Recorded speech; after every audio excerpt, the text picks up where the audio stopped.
Oh yeah. So I was taking, sorry guys, I was taking like little still shots of me, taking photos, not trying to look too like mean or anything in the photo, trying to at least have a smile and stuff like that. But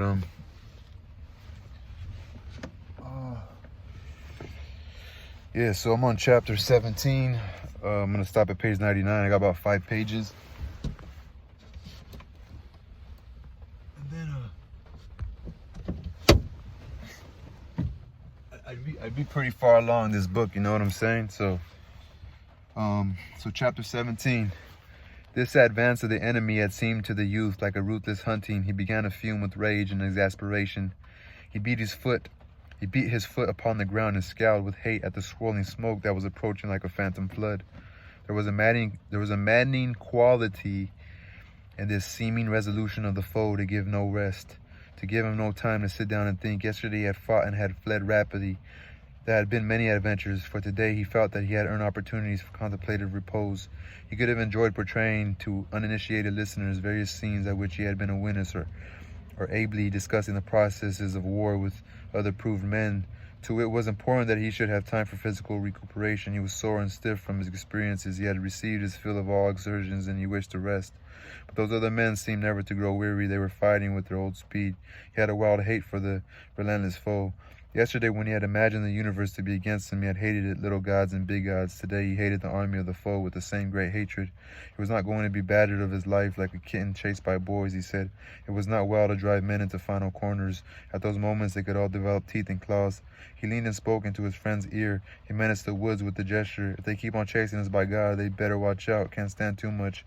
The friend twisted his head and made a calm reply. If they keep on chasing us, they'll drive us all into the river. The youth cried out savagely at this statement. He crouched behind a little tree with his eyes burning hatefully and his teeth set in a curl-like snarl.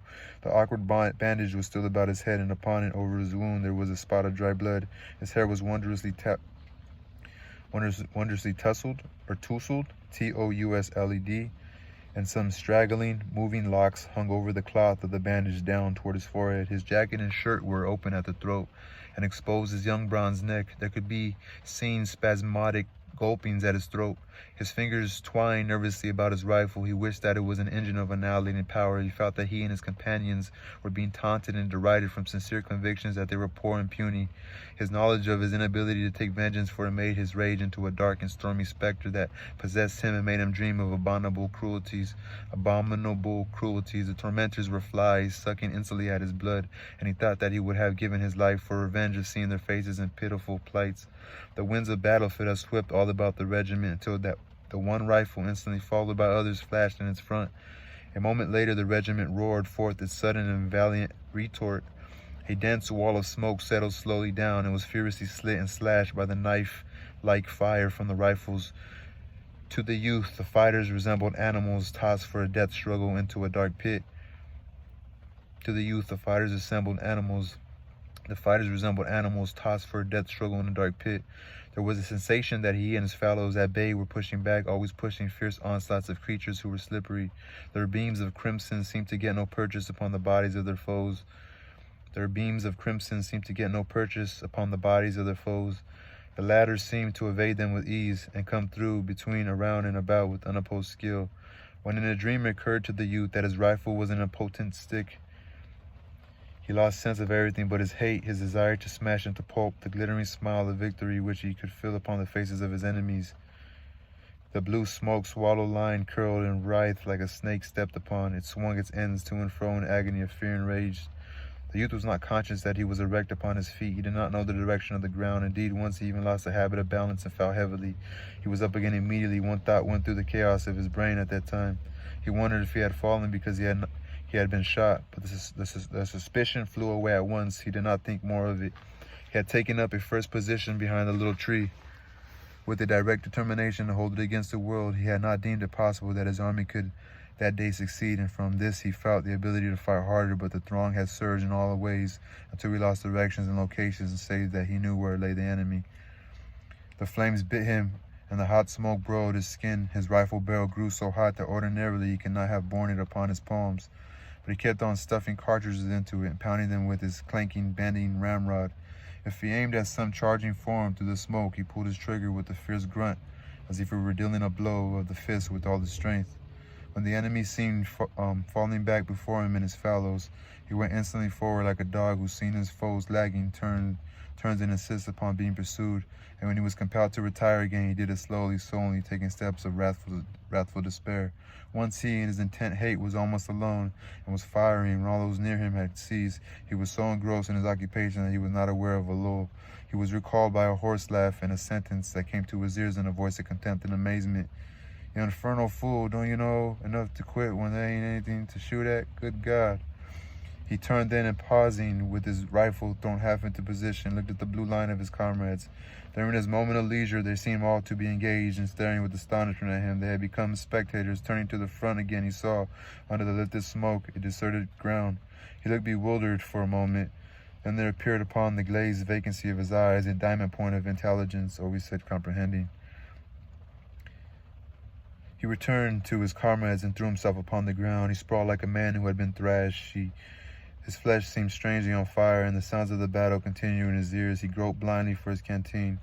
The lieutenant was crowing. He seemed drunken with fighting. He called out to the youth, "By heavens, if I had 10,000 wildcats like you, I would tear the stomach out this war in less than a week." He pulled out his chest with large dignity as he said it. Some of the men muttered and looked at the youth in awestruck ways, and it was plain that he had gone on loading and firing and cursing without the proper intermission. They had found time to regard him, and they now looked upon him as a war devil. The friend came staggering to him. There was some fright and dismay in his voice. "Are you all right, Fleming? Do you feel all right? There ain't nothing the matter with you, Henry, is there?" "No," said the youth with difficulty. His throat seemed full of knobs and burrs. These incidents made the youth ponder. It was revealed to him that he had been a barbarian, a beast. He had fought like a pagan who defends his religion. Regarding it, he saw that it was fine, wild, and in some ways easy. Had been a tremendous figure, no doubt. By the struggle he had overcome obstacles which he had admitted to be mountains that had fallen like paper peaks, and he was now what he called a hero. And he had not been aware of the process. He had slept, and awakening found himself a knight. He lay and basked in the occasional states of his comrades. Their faces were varied in degrees of blackness from the burnt powder. Some were utterly smudged. They were reeking with perspiration, and their breaths came hard and wheezing. And from these solid expanses they peered at him. Hot work, cried the lieutenant deliriously. He walked up and down, restless and eager. Sometimes his voice could be heard in a wild, incomprehensible laugh. When he had a particularly profound thought upon the science of war, he always unconsciously addressed himself to the youth. There was some grim rejoicing by the men. "By thunder, I bet this army will never see another new regiment like us. You bet. A dog, a woman, and a walnut tree. The more you beat them, the better they be." What? That's like us. Lost a piler men, they did. If an old woman swept up the woods, she get a dustpan full. If an old woman swept up the woods, she get a dustpan full. Yes, and if she'll come around again in about an hour, she'll get a pile more. The forest still bore its burden of clamor. From off under the trees came the rolling clatter of musketry. Each distant thicket seemed a strange porcupine with quills of flame. A cloud of dark smoke, as from smoldering ruins, went up toward the sun now, bright and gay in the blue, enameled sky. Oh, yo, that's... What? That was... Oh, I'm on chapter 18. I keep saying 18, so like I was trying to get to 18, so now I'm like, man, I already done 18, because it's been like 8 times, but so... That's chapter 17, end of chapter 17, y'all. Peace.